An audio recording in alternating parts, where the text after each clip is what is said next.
ലോകത്തിലുള്ള എല്ലാ മനുഷ്യരിലും, സർവ ജീവജാലങ്ങളിലും, സമുദ്രത്തിലും ഭൂമിയിലും ഈ പ്രപഞ്ചത്തിലും നിലകൊള്ളുന്ന എല്ലാ മനുഷ്യരിലും സർവ്വജീവജാലങ്ങളിലും നിലകൊള്ളുന്ന ആ സർവാത്മ ചൈതന്യത്തെ മനസ്സാ സ്മരിച്ചുകൊണ്ട് സത്യത്തെയും ധർമ്മത്തെയും നീതിയെയും ന്യായത്തെയും മനസ്സാ സ്മരിച്ചുകൊണ്ട് സ്നേഹത്തെയും സ്വഭാവശുദ്ധിയെയും സൽക്കർമ്മങ്ങളെയും സൽധർമ്മങ്ങളെയും മനസ്സാ സ്മരിച്ചുകൊണ്ട് ഈശ്വരനെയും കൃഷ്ണനെയും ക്രിസ്തുവിനെയും മുഹമ്മദിനെയും ബുദ്ധനെയും സ്മരിച്ചുകൊണ്ട് ഏവർക്കും പ്രണാമം, നമസ്കാരം. മനുഷ്യ കുലത്തിൻ്റെ ഉയർച്ചയ്ക്കും വളർച്ചയ്ക്കും എന്നുള്ള ചിന്തയോടുകൂടിയാണ് വിവരണങ്ങൾ നൽകുന്നത്. അത് ആ മനുഷ്യകുലത്തിൻ്റെ നന്മയ്ക്കുള്ളവയാണെങ്കിൽ ഏവരും ഉൾക്കൊള്ളണം. മറ്റുള്ളവരെയും ഇതറിയിക്കുവാനായിക്കൊണ്ട് ശ്രമിക്കണം. അത് നിങ്ങളിൽ ഉണ്ടാക്കുന്ന നല്ല കർത്തവ്യമുള്ള അവസ്ഥയെ സൂചിപ്പിക്കുന്നു. അറിവാകുന്ന കല വളരണം. മനുഷ്യനും സമൂഹത്തിനും കുടുംബത്തിനും കുലത്തിനും വംശത്തിനും ഗോത്രത്തിനും മതങ്ങൾക്കും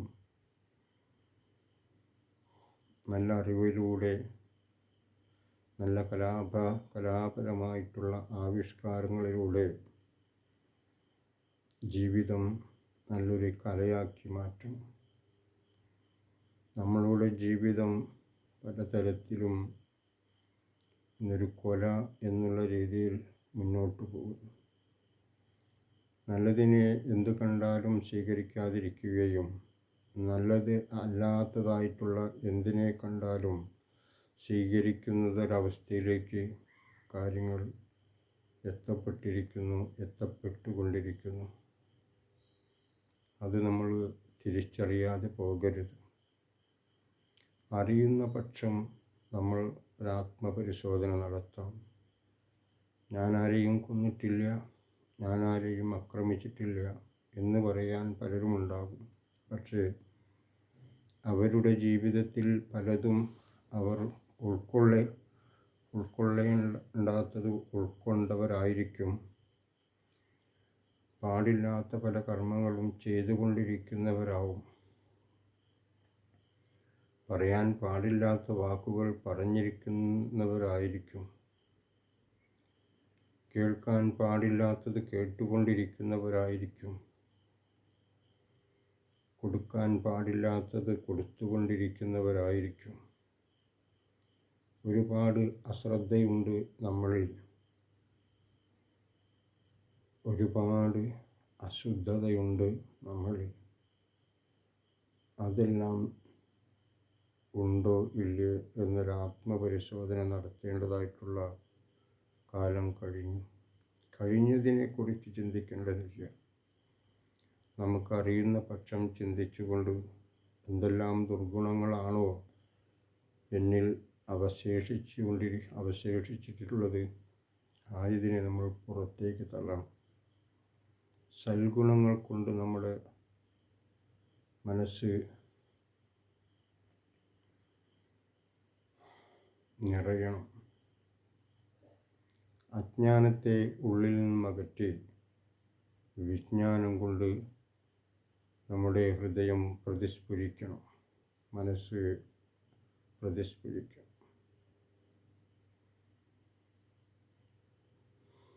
ഇരുട്ടായി കിടക്കുന്ന ഇരുട്ട് കയറി മൂടിക്കിടക്കുന്ന നമ്മുടെ മനസ്സിനെ നല്ല വെളിച്ചം കൊണ്ട് പ്രതിസ്ഫുരിക്കണം. പ്രകാശവർണ്ണമയമായി നിലകൊള്ളണം. ഒരു മനുഷ്യൻ്റെ ജീവിതം അവതരിപ്പിക്കുന്ന നല്ലൊരു കാവ്യമായി മാറണം. ഒരു മനുഷ്യൻ കലാമൂല്യമുള്ള നല്ല കാവ്യം രചിച്ചിട്ടുള്ള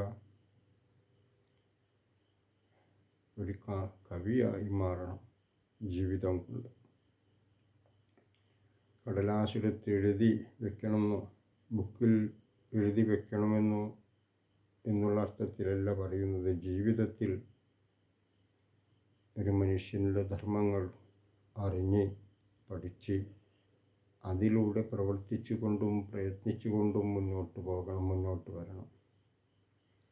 അത് സ്ത്രീയെന്നോ പുരുഷനെന്നോ ജാതിയെന്നോ മതമെന്നോ ഒന്നും കാണാതെ കണ്ട് ജാതിയോ മതമോ വർണ്ണമോ വർഗമോ എന്നൊന്നില്ലാതെ കണ്ട് സർവകാമകോപക്രോധ ലോപമോഹങ്ങളെ ത്യജിച്ച്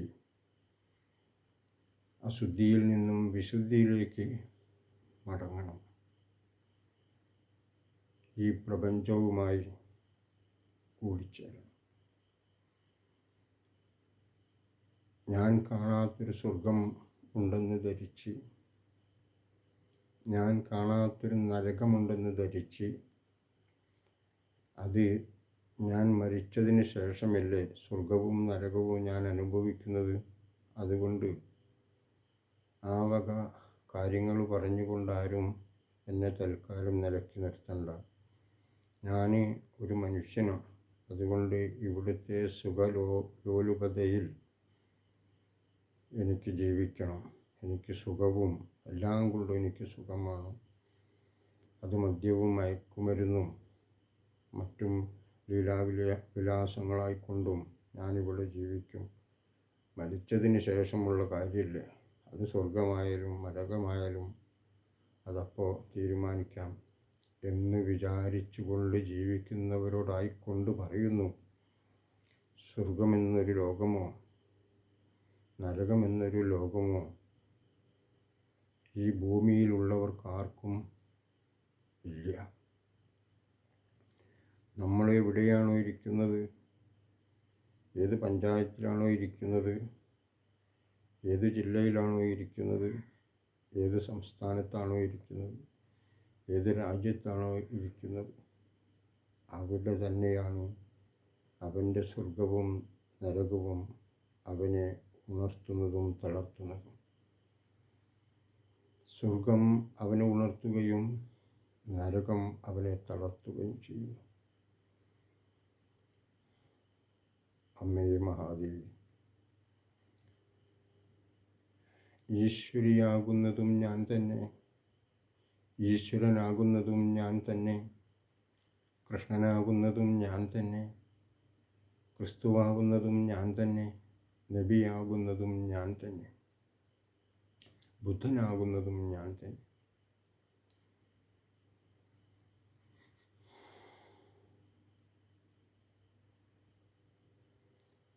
ഈശ്വരനാകുന്നതും ഞാൻ തന്നെ, ഈശ്വരിയാകുന്നതും ഞാൻ തന്നെ, ഭുവനേശ്വരിയാകുന്നതും ഞാൻ തന്നെ. എന്താണ് ഭുവനേശ്വരി? മൂന്ന് ഭവനങ്ങളിലും ഭരിക്കുന്ന ഭുവനേശ്വരിയും ഞാൻ തന്നെ. എന്താണ് മൂന്ന് ഭവനങ്ങൾ? ഹൈന്ദവ സംസ്കാരവും ക്രിസ്തീയ മതവും ഇസ്ലാമിക മതവുമെല്ലാം അങ്ങനെ വർണ്ണിക്കുന്നു. ഇതിലെല്ലാം ഞാൻ തന്നെയാണെന്ന് ആ മഹേശ്വരി അറിയിക്കുന്നു. ഇതൊക്കെ പറയുമ്പോൾ ഇവന് ഈ ആളുകളെ ഏതോ ഒരു ഭ്രാന്താലയത്തിലേക്ക് ക്ഷണിക്കുന്നൊരു കാര്യങ്ങൾ പറഞ്ഞുകൊണ്ട് മറ്റുള്ളവരെ പറ്റിക്കുന്ന, മറ്റുള്ളവരിൽ വേണ്ടാത്തതായിട്ടുള്ള കാര്യങ്ങളെ പറഞ്ഞ് അവരെ മാനസികപരമായി പീഡിപ്പിക്കുന്നൊരവസ്ഥയിൽ വന്നിട്ടുള്ള ഏതോ ഒരുവനാണ് ഇവനെന്ന് നിങ്ങൾ കരുതിക്കൊണ്ട് അങ്ങനെ നിങ്ങൾ എന്നെ കുറ്റപ്പെടുത്തേണ്ടതില്ല. കാരണം ഞാനും നിങ്ങളെപ്പോലുള്ള ഒരാളാണ്. ആ ഒരു ബോധം വെച്ചുകൊണ്ടും ആ ഒരു ബോധത്തെ മുൻനിർത്തിക്കൊണ്ടുമാണ് ഞാൻ ഇവിടെ ഈ കാര്യങ്ങളെ പറഞ്ഞു ബോധിപ്പിച്ചു കൊണ്ടിരിക്കുന്നത്. ഇത് ഞാൻ പറയുന്നത് പോലെ നിങ്ങൾക്കും പറയാനാകണം. അതാണ് എൻ്റെ മുമ്പിലുള്ള കർത്തവ്യം. ഞാൻ ഈ പറയുന്നത് എന്താണോ ഇതിൻ്റെ അർത്ഥങ്ങൾ നിങ്ങൾ മനസ്സിലാക്കി ഇതിൻ്റെ പൊരുളറിഞ്ഞ് നിങ്ങൾ പ്രവർത്തിക്കുമ്പോൾ ഇന്ന് ഞാൻ ഈ പറഞ്ഞതത്രയ്ക്കും ഇതിലും ഉത്സാഹത്തോടു കൂടി ഉണർവോടു കൂടി നിങ്ങൾക്കും പറയാനാകും. അതുതന്നെയാണ് ഞാനും, അതുതന്നെയാണ് നിങ്ങളും. കേൾക്കുന്നില്ലേ കൂക്കുവിളികൾ? ഇതൊന്നും ഞാനല്ല. ഇത് നിങ്ങളാണോ കൂക്ക് വിളിക്കുന്നത്? അല്ല. അതാ കൂക്ക് വിളിക്കുന്നത് അഹങ്കാരമായിട്ടുള്ള അവസ്ഥയിൽ നിന്നുണ്ടായ ശബ്ദങ്ങളാണ്.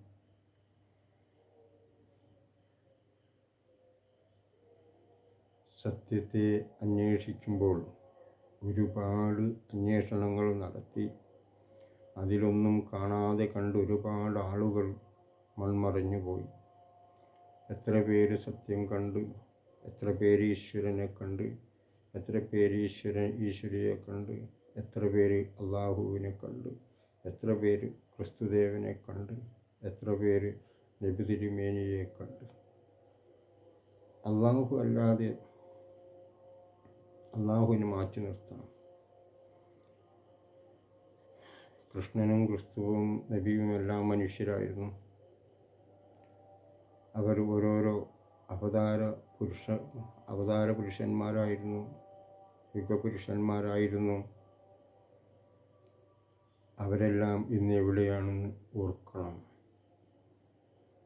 അവരെല്ലാം എന്നിൽ തന്നെയാണെന്ന് ബോധിപ്പിക്കുന്നു.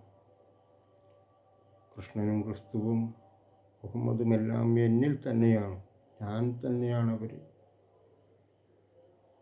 അവർ തന്നെയാണ് ഞാൻ എന്ന് ബോധിപ്പിക്കുന്നു. ഇതും ഞാനല്ല ബോധിപ്പിക്കുന്നത്, ഈ പ്രപഞ്ചം നമ്മെ ബോധിപ്പിക്കുന്നു. ആരാ? ദേവി. ഈ പ്രപഞ്ചമാണ്, ഈ പ്രകൃതി തന്നെയെല്ലാം. ആയതിൽ നിന്ന് വരുന്നതാണെല്ലാം.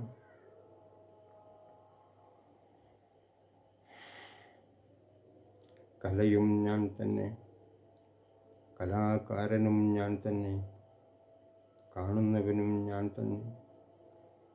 എല്ലാം പറയുന്നത് ആ പ്രകൃതി മാതാവാണ്, ആ ജഗദീശ്വരിയാണ് ഇതെല്ലാം പറയുന്നത്, അല്ലാതെ ഞാനല്ല. എൻ്റെ നേരെ ഏതെങ്കിലും തരത്തിലുള്ള അഭിപ്രായങ്ങൾ പറഞ്ഞുകൊണ്ട് കലവില കൂടണ്ട. ഇതിലൊന്നും ഈ കാര്യങ്ങളൊന്നും ബോധിപ്പിക്കുന്നത് ഞാനല്ല, പ്രകൃതിയിൽ നിന്നുള്ള ബോധ്യപ്പെടുത്തലുകളാണെന്നറിയണം. ഇത് ഞാൻ പറയുന്നത് പോലെ നിങ്ങൾക്കും പറയണമെങ്കിൽ അല്പം പണിയെടുത്ത് മുന്നോട്ട് പോയിക്കൊള്ളൂ. നിങ്ങൾക്കും ഞാൻ പറഞ്ഞില്ല, എനിക്ക് വിദ്യാഭ്യാസമില്ല, ആയതിലൂടെയുള്ള അറിവില്ല, വേദങ്ങൾ പഠിച്ചിട്ടില്ല, ഗ്രന്ഥങ്ങൾ പഠിച്ചിട്ടില്ല, പുരാണങ്ങൾ പഠിച്ചിട്ടില്ല, ഉപപുരാണങ്ങൾ പഠിച്ചിട്ടില്ല. എന്താണ് മനുഷ്യൻ്റെ ധർമ്മമെന്ന് പഠിക്കുവാനായിക്കൊണ്ടുള്ള ഏതെങ്കിലും തരത്തിലുള്ള ക്ലാസ്സിലോ മറ്റോ പോയി പഠിച്ചിട്ടില്ല. എന്തൊക്കെയോ ചിലതൊക്കെ കുറച്ചൊക്കെ അറിഞ്ഞ് ചിലതൊക്കെ മനസ്സിലാക്കി. ബാക്കിയെല്ലാം എന്തെങ്കിലും അറിഞ്ഞിട്ടുണ്ടെങ്കിൽ, അറിവാണ് എന്ന് കേൾക്കുന്നവർക്ക് തോന്നുന്നുണ്ടെങ്കിൽ അത് പ്രകൃതിയിൽ നിന്ന് കിട്ടിയിട്ടുള്ളതാണ്. ഞാൻ പ്രകൃതിയുമായി ഇണങ്ങിയവനാണ്. ഏകദേശം 35 കൊല്ലത്തോളം ഞാൻ ഭൂമിയിൽ മണ്ണിൽ പണിയെടുക്കുന്നവരാണ്. കിണർ കുഴിച്ചിട്ടുണ്ട്. ഒരുപാട് തെങ്ങുകളുമായിട്ട് അതിന് വളം ചേർക്കുന്ന പണികൾ ഒരുപാട് ചെയ്തിട്ടുണ്ട്. ആ പ്രകൃതിയുമായി ഇണങ്ങുവാനായിക്കൊണ്ടുള്ള മനസ്സും എൻ്റെ കർമ്മവും ഞാൻ ആ പ്രകൃതിയുമായി ചേർന്നുകൊണ്ട് സമർപ്പിച്ചത് കൊണ്ട് ആ പ്രകൃതി മാതാവ് എന്നിൽ കനിഞ്ഞിട്ടുണ്ടാവാം. ഒരുപാട് പണിയെടുക്കുമ്പോഴും ശരീരത്തിന് ക്ഷീണം വരുമ്പോഴും ഞാൻ പറയും, അമ്മേ, ഇവരെനിക്ക് എൻ്റെ കുടുംബം പോറ്റാൻ തരുന്നത്, ആ തരുന്നത് എന്താണ്? ആയതിലുപരി ഞാൻ ചെയ്യുന്ന പ്രവൃത്തി ചെയ്യുവാനായിക്കൊണ്ടെന്നെ പ്രാപ്തനാക്കണം. ഇവർ തരുന്നതിനേക്കാളും കൂടുതൽ ഇവർക്ക് ഞാനെടുക്കുന്ന ഈ പണിയിൽ നിന്നും കൊടുക്കണം. അങ്ങനെ നമ്മൾ പ്രകൃതിയെ കാണുമ്പോൾ നമ്മളിലുള്ള ആത്മാർത്ഥതയും സത്യസന്ധതയും നമ്മൾ പുലർത്തിക്കൊണ്ട് മുന്നോട്ട് പോകുമ്പോൾ ഏത് ഈശ്വരിയും നമ്മളെ കനിയില്ല, നമ്മളെ കാണില്ല. ചിന്തിക്കണം. ഒരാൾക്കൊരു വിഷമം ഉണ്ടാകുമ്പോൾ അത് കാണുമ്പോൾ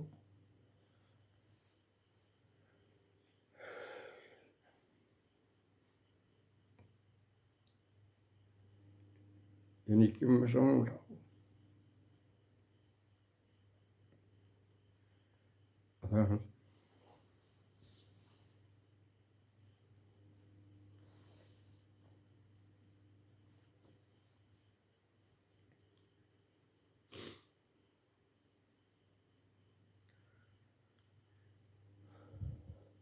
സാറിൽ ഇതൊക്കെ ഇതിൽപ്പെട്ടതാണ്. ഇതൊക്കെ ഇതിൻ്റെ ഒരു ഭാഗമാണ്. മുമ്പ് ഒരുപാട് കരഞ്ഞിട്ടുണ്ട് ഞാൻ. അതൊക്കെ മനോവിഷമമുണ്ടായിരുന്നു. ഇന്ന് വരുന്ന കണ്ണീര് പരമാനന്ദത്തിൽ നിന്നുണ്ടാകുന്ന കണ്ണുനീരാണ്. ഇതെല്ലാം നിങ്ങളോട് വിളിച്ചു പറയുമ്പോൾ എനിക്കൊരുപാട് ആനന്ദം വരും, ഒരുപാട് സന്തോഷം വരും. എൻ്റെ മുമ്പിലുള്ളൊരു കർത്തവ്യം ഏതൊരു മനുഷ്യനും നല്ലതായി ജീവിക്കണം. ആ ജീവിതത്തിൽ നിന്നും നല്ലതായിട്ടുള്ള മനുഷ്യർ പിറക്കണം. നല്ലതായിട്ടുള്ള കുടുംബങ്ങളുണ്ടാവണം.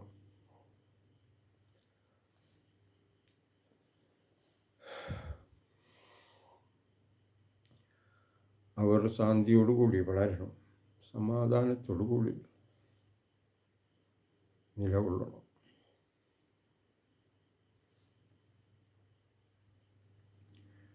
അക്രമവും അനീതിയുമില്ലാത്ത നല്ലൊരു നാട് നമുക്കുണ്ടായി വരണം. നല്ലൊരു നാടെന്നാൽ എല്ലാ നാടും നല്ലതായിത്തീരണം. മനുഷ്യനെന്നാൽ എല്ലാ നാട്ടിലുള്ള രാജ്യത്തിലുള്ള മനുഷ്യൻ തന്നെ. മനുഷ്യരായി പിറന്നവരാരും മൃഗങ്ങളല്ല. പക്ഷേ ചിലർക്കൊക്കെ മൃഗങ്ങളെ പോലെയുള്ളൊരു തിരിച്ചറിവ്, ഒരറിവ് ഇല്ലാതെ പോയി. അറിവില്ലാത്തവരെ കുറ്റക്കാരനായി കാണുന്നത് ശരിയല്ല. അവരറിവില്ലാത്തവർ, അറിവില്ലായ്മയിൽ നിന്ന് വരുന്ന ചില പോരായ്മകൾ, ചില അപകടങ്ങളും പ്രയാസങ്ങളും ജനിപ്പിക്കുന്നു. അത് തിരുത്തണം അവർ. നമ്മളായിട്ടോ നമ്മളെ കുടുംബമെന്ന് കണ്ടുകൊണ്ടോ നമുക്ക് തിരുത്തണം. നമ്മുടെ വീട് മുതൽ, കുടുംബം മുതൽ, നമ്മുടെ നാട് മുതൽ സർവ്വനാട് വരേക്കും ഭൂഖണ്ഡത്തിൽ എവിടെയെല്ലാമാണോ മനുഷ്യരും ജീവികളും ഉള്ളത്, അവിടെയെല്ലാം നല്ല ആശയങ്ങൾ ഉണ്ടായിക്കൊണ്ട് ഒരു മനുഷ്യനായി പിറന്നാൽ അവൻ്റെ കർത്തവ്യങ്ങൾ എന്താണ്, അവൻ്റെ കടമ എന്താണ്, അത് മതപരമായിട്ട് വ്യക്തിക്കും ചേരാത്തതായിട്ടുള്ള ആചാരങ്ങളും അനുഷ്ഠാനങ്ങളും ഉണ്ടെങ്കിൽ അത് ആ മതത്തിലുള്ളവർ തന്നെ തിരുത്തണം. കൂടിയാലോചനകളിലൂടെ തിരുത്തണം. അക്രമത്തിലൂടെയോ അനീതിയിലൂടെയോ അല്ല തിരുത്തേണ്ടത്. ധർമ്മത്തിന് അടിസ്ഥാനമായിട്ടുള്ള കൂടിച്ചേരലുകളുടെയും അഭിപ്രായത്തിലൂടെയും കൂട്ടായി യോജിച്ചുകൊണ്ട് വേണം ആ നടപടികൾ സ്വീകരിക്കുക. ആയതിൽ വ്യക്തിക്കും മനുഷ്യ സമൂഹത്തിനും ഗുണപ്രദമായിട്ടുള്ള കാര്യങ്ങൾ ചിട്ടപ്പെടുത്തിക്കൊണ്ട് അത് അലങ്കരിച്ച് വർണ്ണിച്ച് നമ്മൾ ജീവിക്കണം. അതങ്ങനെ കാവ്യമായി മാറണം. നല്ലൊരു കലാവൈഭവമുള്ള ഒരു ഓരോ മനുഷ്യൻ്റെയും വീടും കൂടും നാടുമെല്ലാം കലാമൂല്യമുള്ള മനുഷ്യൻ്റെ ജീവിതമായി അങ്ങനെ മാറണം. അതിൽ സത്യവും ധർമ്മനിഷ്ഠയും സ്നേഹവും കരുണയും കാരുണ്യവും ഇതുതന്നെയാണ് എന്നും പറഞ്ഞുകൊണ്ടിരിക്കുന്നത്. ഇത് മാത്രമേ എനിക്ക് പറയാനുള്ളൂ. ആരെങ്കിലും ഇപ്പോൾ കരുതുകയാണ് ഇയാളെന്നും ഇങ്ങനെ പറഞ്ഞുകൊണ്ടിരിക്കുന്നു, ഇയാൾക്ക് വേറെ എന്തെങ്കിലും പറഞ്ഞുകൂടെ, ഒന്ന് ചിരിപ്പിക്കാനുള്ള എന്തെങ്കിലും പറഞ്ഞുകൂടെ. ഇയാൾ ചിലപ്പോൾ ഇങ്ങനെയൊക്കെ കരയുന്നുണ്ട്, ഇത് ആര് കാണാനെന്നൊക്കെ ചോദിക്കുന്നുണ്ടാവും. ഞാൻ പറയുന്നു, കാണേണ്ടവരിത് കാണും, കേൾക്കേണ്ടവരിത് കേൾക്കും, തിരുത്തേണ്ടവർ തിരുത്തും. അത് സത്യമാണ്. ഞാൻ ആരെയും മനസ്സലിയിക്കുവാൻ വേണ്ടിയല്ല ഇങ്ങനെയൊക്കെ പറയുന്നത്. എൻ്റെ അവതരണത്തിൽ വരുന്ന എനിക്ക് കിട്ടുന്ന സന്തോഷം നിങ്ങളോട് പറയുവാനായിക്കൊണ്ട് സന്തോഷിക്കുമ്പോഴാണ് എനിക്ക് വിഷമം. നിങ്ങളോട് പറയുമ്പോൾ ഇത് പറയാൻ സാധിച്ചല്ലോ, ഇങ്ങനെയൊക്കെ പറയാൻ എനിക്ക് സാധിച്ചല്ലോ, അതിൽ നിന്നുണ്ടാകുന്ന ഒരു വിഷമം, സന്തോഷത്തിൻ്റെ ഒരു കണ്ണീർ. അല്ലാതെ എവിടെയെങ്കിലുള്ള വേദന കൊണ്ടോ എൻ്റെ കുടുംബത്തിലെ പ്രയാസങ്ങൾ കൊണ്ടല്ല ഇപ്പോൾ വരുന്ന കണ്ണീർ. സന്തോഷത്തിൻ്റെ ആനന്ദത്തിൻ്റെ കണ്ണീരാണ്.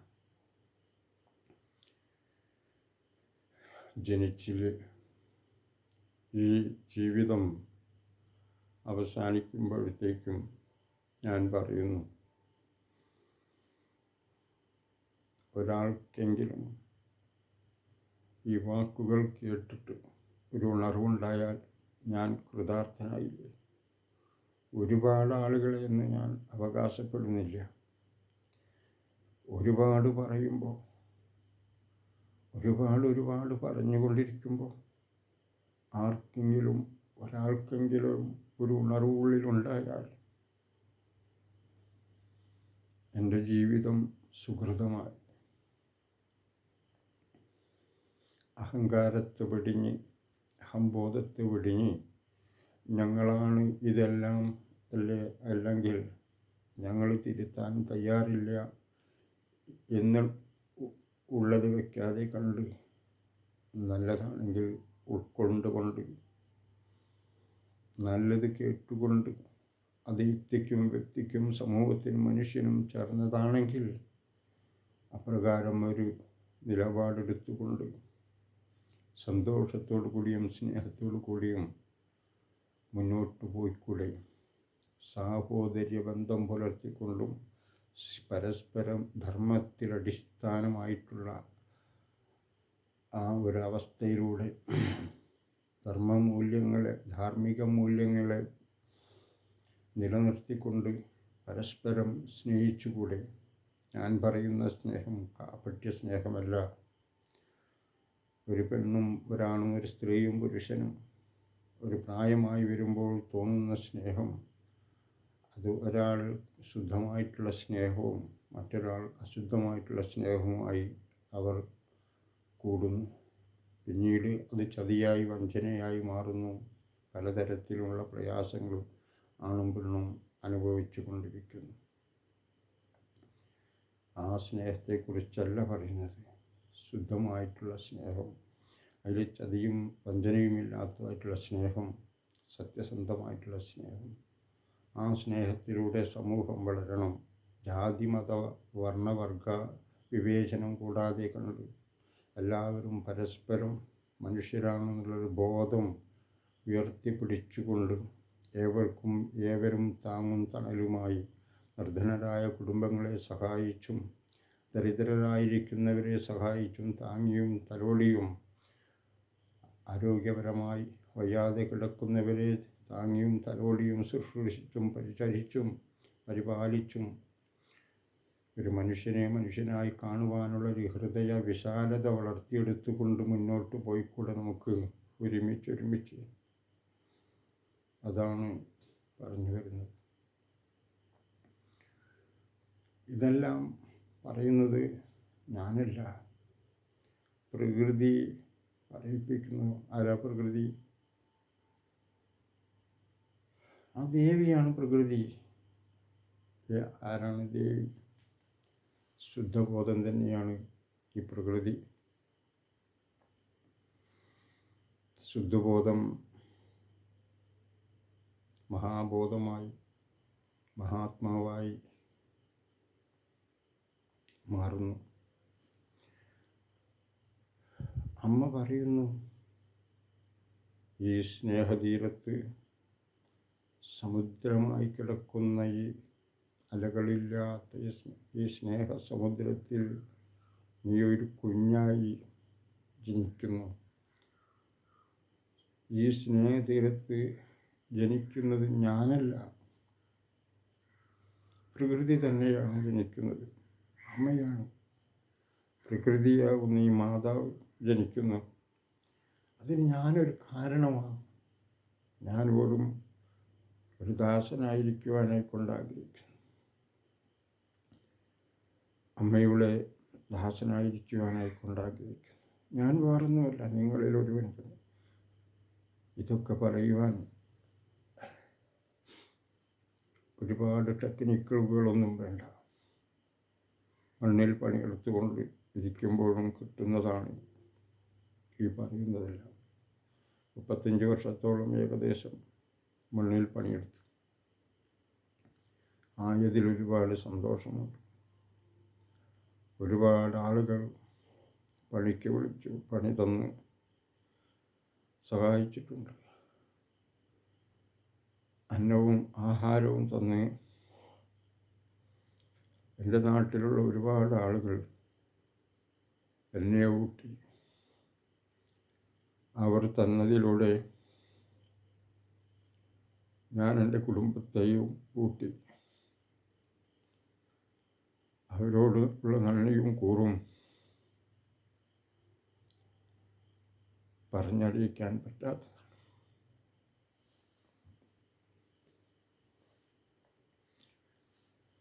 ഓരോ വീട്ടിൽ ചെല്ലുമ്പോഴും അവിടേക്ക് വളരെ സ്നേഹത്തോടെയാണ് എന്നെ കണ്ടത്.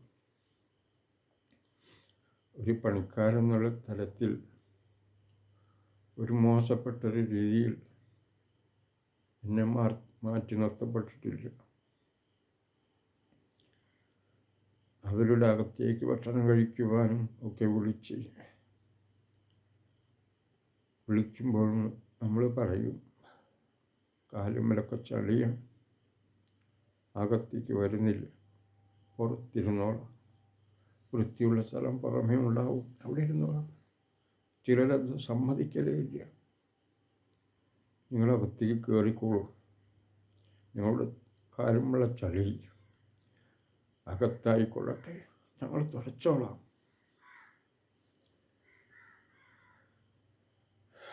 ആ സ്നേഹം കണ്ട് വളർന്നവനാണ് ഞാൻ.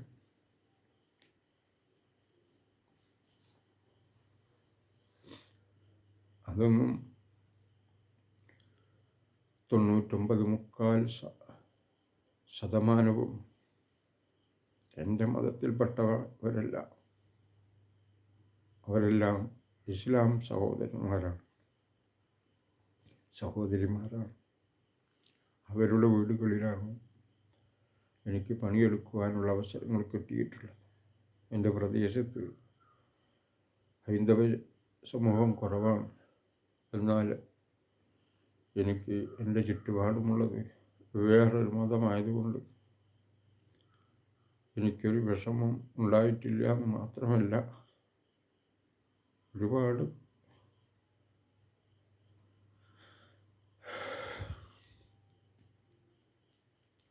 ഗുണമേ അവരിൽ നിന്നും എല്ലാ തലത്തിലും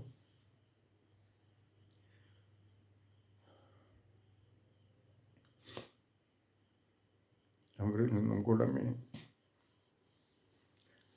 എനിക്ക് നേട്ടമുണ്ടായിട്ടുള്ളൂ. അവരൊക്കെ എന്നെ ഒരുപാട് സ്നേഹിച്ചിട്ടുണ്ട്.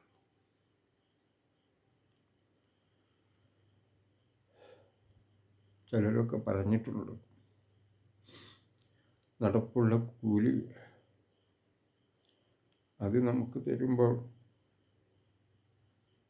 നിനക്ക് എത്ര തന്നാലും മതിയാവില്ല. പക്ഷേ ഇല്ലാത്തത് കൊണ്ടാണ്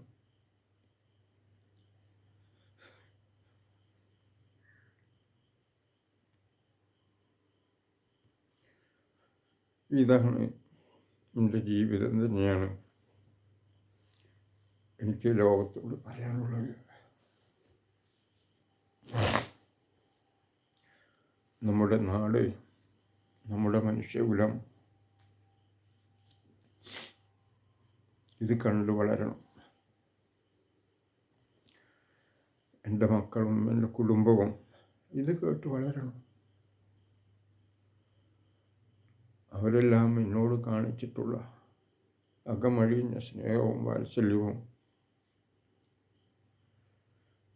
അതിന് ഞാനും എൻ്റെ മക്കളും കുടുംബവും ഒരുപാട് നന്ദി പറഞ്ഞുകൊള്ളു, അറിയിച്ചുകൊള്ളു.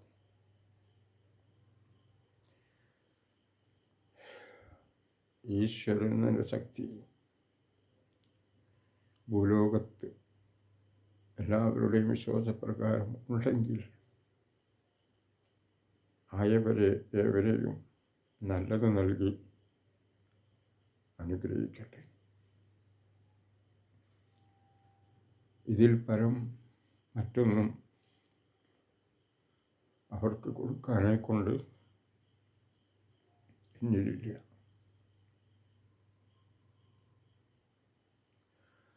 പോകുന്നത് വരേക്കും യാതൊരു തരത്തിലുള്ള കാരണമായോ അകാരണമായോ അവരെ ആരെങ്കിലും വിഷമിപ്പിക്കുന്ന രീതിയിൽ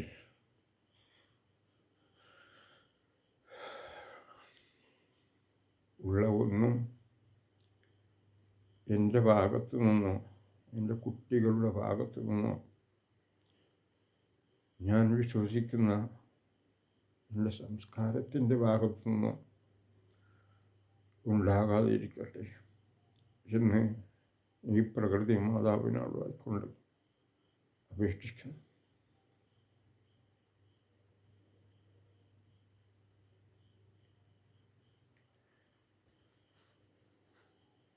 എന്നിലും നിങ്ങളിലും നിലകൊള്ളുന്ന മഹത്തായ ആ ചൈതന്യത്തെ, ലോകത്തിലുള്ള എല്ലാവരിലും നിലകൊള്ളുന്ന ഒരു ഈശ്വര ചൈതന്യമാണ് നമ്മളിലെല്ലാവരിലും ഉള്ളത്. അത് അല്ലാഹുവിൻ്റെ ചൈതന്യമാവാം, ഈശ്വരൻ്റെ ചൈതന്യമാവാം,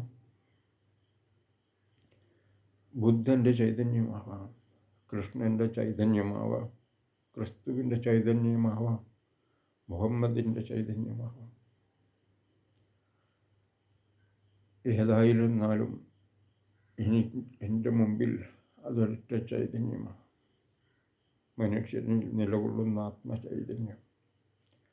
ആ ചൈതന്യത്തെ മനസ്സാ സ്മരിച്ചുകൊണ്ട് പ്രണാമം, നമസ്കാരം.